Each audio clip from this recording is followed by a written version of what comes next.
ਸਰਦਾਰ ਹਰਿੰਦਰ ਸਿੰਘ ਲਖੋਵਾਲ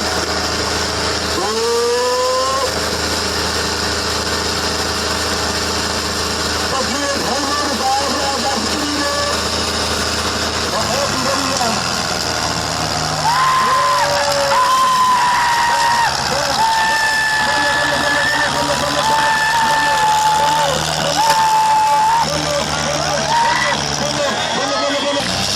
ਮੁਕਾਬਲੇ ਦਾ ਆਪਾਂ ਮੈਂ ਬਣਾ ਦੋ